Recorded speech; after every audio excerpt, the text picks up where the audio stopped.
మరి ఆరో మాట మన మధ్య తెలియచేయడానికి ప్రియ బిడ్డ స్ఫూర్తిమ మన మధ్య ఉన్నారు.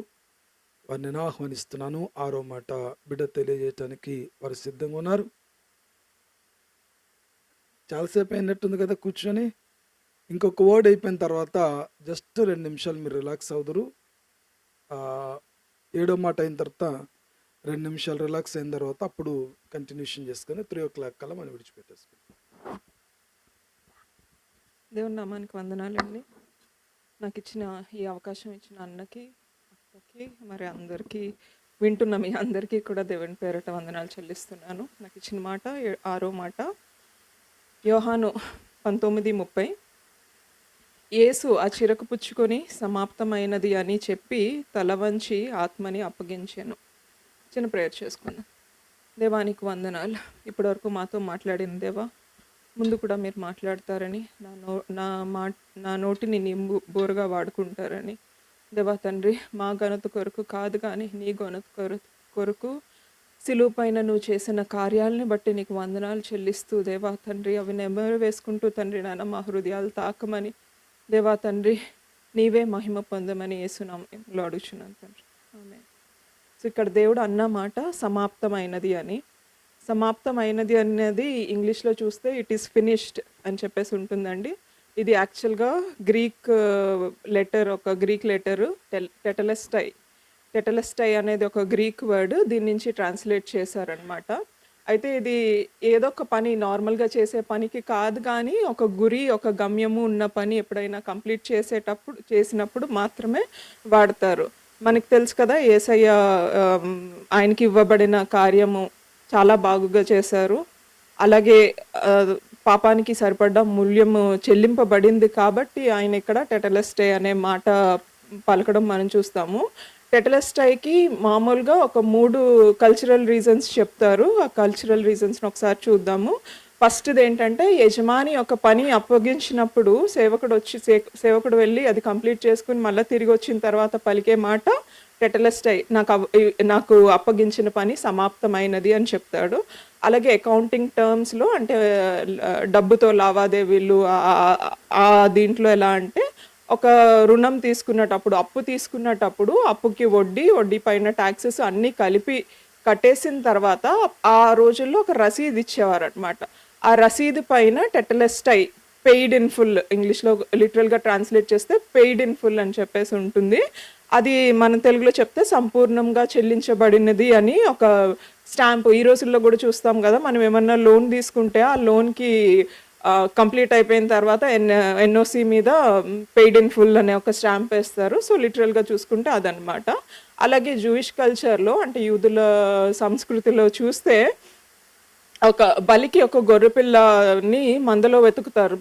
మనకి మనందరికీ తెలిసిందే, బలికి గొర్రెపిల్ల అంటే ఏదో ఒకటి పట్టుకుని వచ్చేయడం కాదు, కానీ ఒక మచ్చ, డాగు, మలినము, ఒక ముడత లేని ఒక గొర్రెపిల్లని, ఏడాది గొర్రెపిల్లని తీసుకుని అర్పించాలి. అది ఆ టైంలో చాలా పెద్ద టాస్క్ అనమాట. సో ఎవరైతే దానికి వెళ్ళి తిరిగి వస్తారో వాళ్ళు కూడా వచ్చిన తర్వాత పలికే పదం టెటలెస్టై అని చెప్పి అనేవారు. సో ఇంకా ఉన్నాయి, కానీ నేను ఈ 3 ఎందుకు తీసుకున్నానంటే, ఈ 3 కాంటెక్స్లో నేను యేసయ్య అక్కడ ఇట్ ఈస్ ఫినిష్డ్ ఆర్ టెటలెస్టై అన్న పదానికి మనం ఎలా చూడొచ్చు అంటే, నా తండ్రి నాకు అప్పగించిన పనిని నేను కంప్లీట్ చేశాను, మూల్యము సంపూర్తిగా చెల్లింపబడినది, పాప పరిహారానికి గొర్రెపిల్ల దొరికింది అని యేసయ్య అక్కడ పలకడం మనం చూస్తాం అనమాట. సరే, ఫినిష్డ్ అంటున్నారు, యేసై ఫినిష్డ్ అన్నారు, మనం ఫినిష్డ్ అంటున్నాము. కానీ ఇది ఎక్కడి నుంచి బిగిన్ అయింది? ఏదైనా ఫినిష్ చేసాం లేకపోతే కంప్లీట్ చేసామంటే స్టార్టింగ్ ఎక్కడొక దగ్గర ఉంటుంది కదా, అక్కడ ఎక్కడి నుంచి స్టార్ట్ అయింది, ఆయన ఏం ఫినిష్ చేశారు అన్నది కూడా ఒకసారి చూద్దాం. మనకి తెలిసింది, ఆయన జన్మించింది పశువుల పాకలో, చనిపోయింది సిలువ పైన. టోటల్ ఆయన జీవిత కాలము 33.5 సంవత్సరాలు. అందులో 3.5 సంవత్సరాలు మాత్రమే మినిస్ట్రీలో ఉండటం చూస్తాము.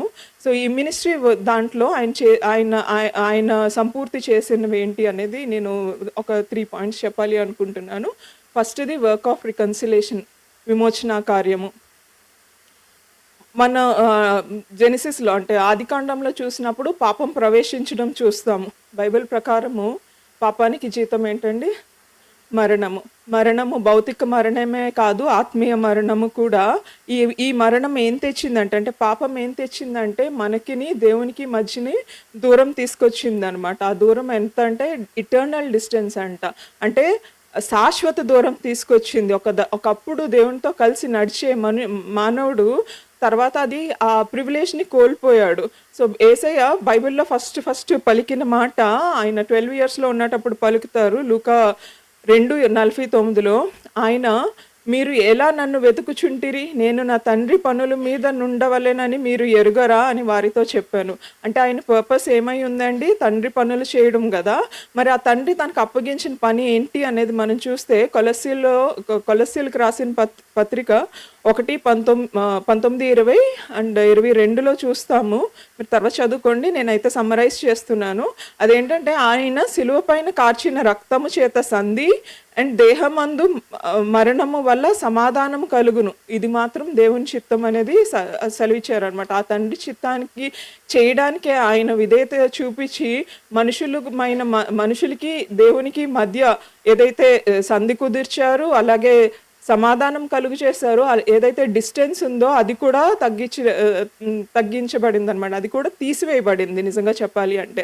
రెండో మాట ఏంటి ఫుల్ఫిల్ చేశారు అంటే, ఏంటి ఫినిష్ చేశారు అంటే, టు ఫుల్ఫిల్ ఆల్ ప్రాఫెసెస్, లేఖనములు ప్రవచనములను నెరవేర్చుట. ఇది స్మైలీ చాలా బాగా కవర్ చేసింది. సో, నేను ఎక్కువ టైం తీసుకోను, కానీ నేను చెప్పాలనుకున్నది పాత నిబంధన ప్రకారము, పాత నిబంధన మొదలుకొని కొత్త నిబంధన వరకు యేసయ్య మరణం గురించి, యేసయ్య పుట్టుక గురించి, ఆయన ఏం పనులు చేస్తారు, ఆయన ఏ లీనియేజ్, ఏ వంశావళి నుంచి వస్తారు, ఇవన్నీ కూడా చెప్పబడని. టోటల్గా చూస్తే ఏంటంటే ఒక 300కు పైగా ప్రాఫెసీలు ఉన్నాయంట.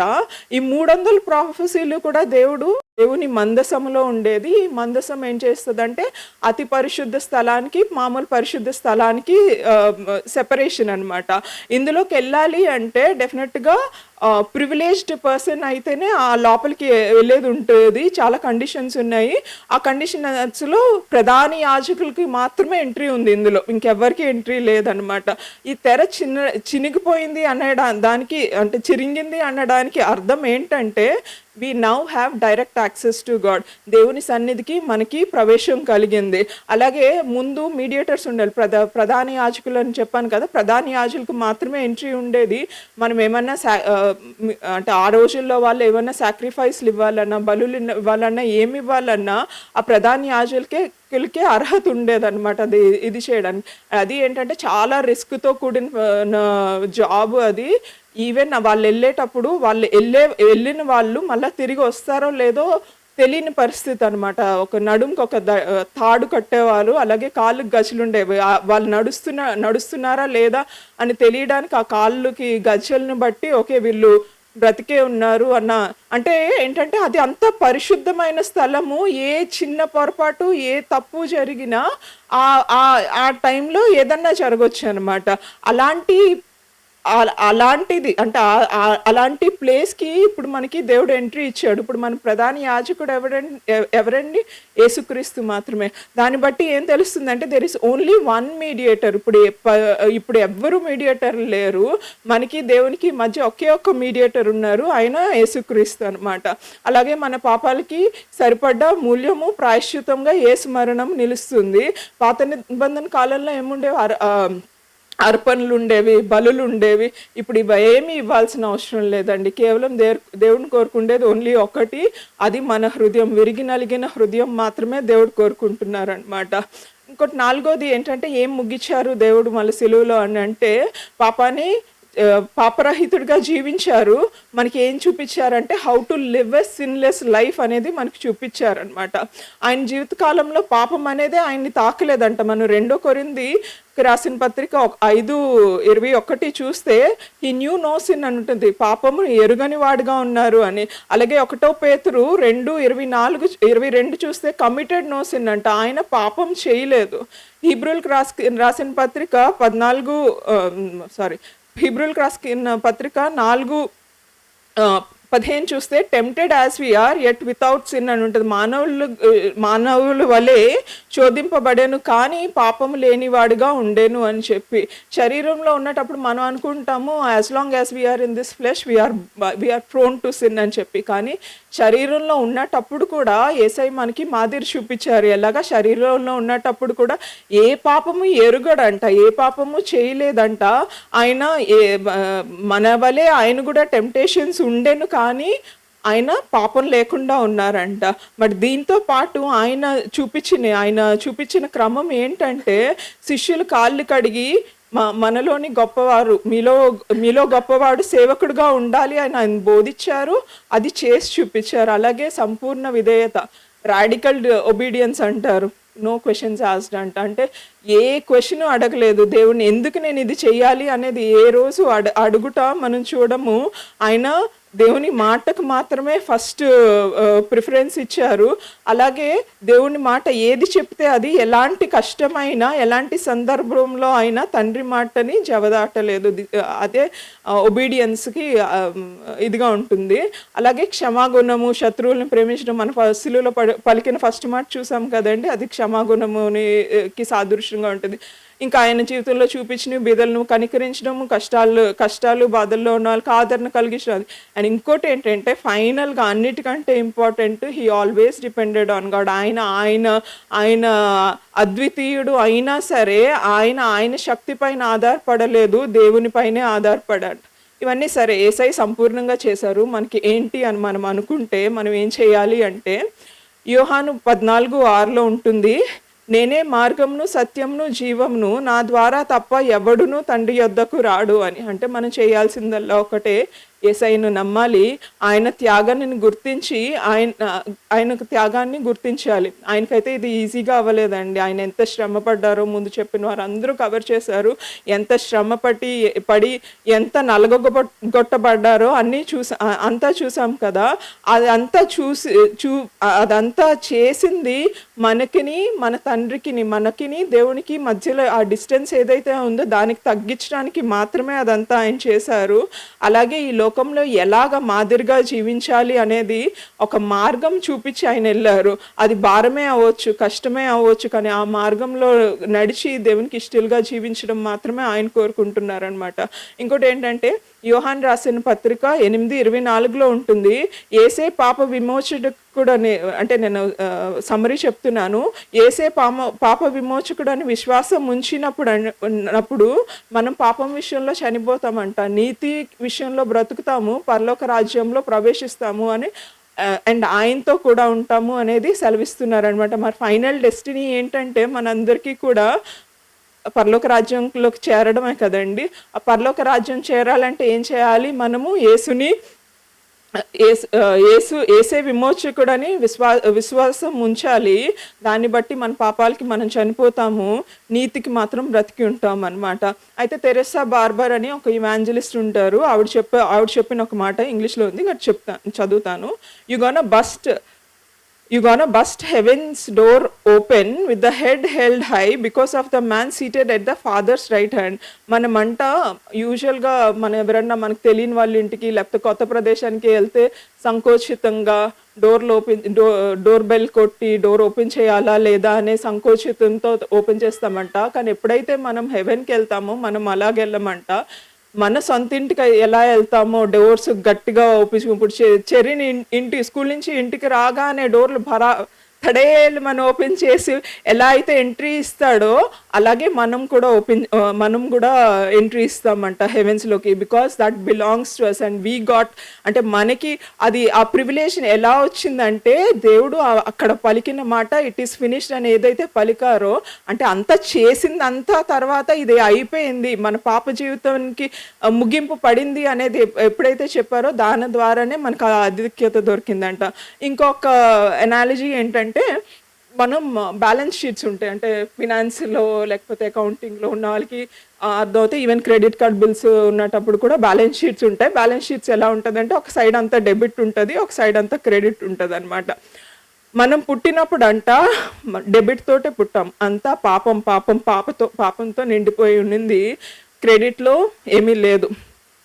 బయట అంటే క్రిస్టియానిటీ కాని వాళ్ళు చెప్పేది ఏంటంటే మంచి పనులు చేస్తే అయిపోతుంది, మీరు దీనికి ఇంత డబ్బు ఇవ్వండి, లేకపోతే గుడ్ వర్క్స్ చేయండి, అంటే మంచి పనులు చేయండి, వాళ్ళ కష్టాల్లో ఉన్న వాళ్ళని కాపాడండి, ఇవి అని చెప్తారు. కానీ బైబిల్ ప్రకారం మన గుడ్ వర్క్స్ ఎలా ఉన్నాయంటే all are good works are like filthy rags అని ఉంటుంది. అంటే మన నీతి కార్యాలన్నీ మురికి బట్టల వలె ఉన్నాయంట. ఐజయా 64:6 ఉంటుంది ఈ మాట. కాబట్టి మనం ఏవైతే నీతి కార్యాలు అనుకుంటున్నామో, ఏమైతే నీతి కార్యాల ద్వారా మనం క్రెడిట్ చేసేసుకోవాలి అనుకుంటున్నామో దానివల్ల కూడా ఏం ప్రయోజనం లేదు, అదంతా కూడా మళ్ళీ డెబిట్లోకి వస్తుందంట. ఈ డెబిట్ని క్యాన్సిల్ చేసేది ఒకే ఒక్క మనిషి, ఒకే ఒక్క మానవునిగా వచ్చిన దేవుడు, ఆయన యేసుక్రీస్తు. ఆయన కార్చిన రక్తం చేత మాత్రమే, ఆయన సిలువలో పలికిన టెటెలెస్టై పెయిడ్ ఇన్ ఫుల్ అని ఏదైతే అనిందో దాని వల్లనే మన డెబిట్ అంతా క్యాన్సిల్ చేయబడిందంట. ఇప్పుడు మనం అనుకోవచ్చు డెబిట్ క్యాన్సిల్ అయింది, బట్ దానివల్ల మనకి ఏమన్నా మనం ఎలాగ క్రెడిట్ అవుతాం, దానివల్ల ఎలా మనకి బెనిఫిట్ కలుగుతుందంటే, మన దేవుడైన ప్రభువు ఏది కూడా అసంపూర్తిగా చేసే ఆయన కాదు కదా, ఆయన కంప్లీట్గా చేసే ఆయన. సో ఆయన ఏం చేశారంటే ఏవైతే నీతి కార్యములు యేసుక్రీస్తు చేశారో అవి కూడా మన అకౌంట్లో వేసేసారంట. So we are not in debit, we are in credit, and because of that only reason we have entry to heaven, and we will bust the doors open and walk in with our heads held high. మన తలలు వంచుకుని కాదు కానీ తలలు పైకెత్తి ఇది నా ప్రదేశము అని పరలోక రాజ్యానికి ఎంట్రీ దేవుని చేసిన ఈ కార్యం ద్వారానే అవుతుందండి. దేవుని నామానికి వందనాలు.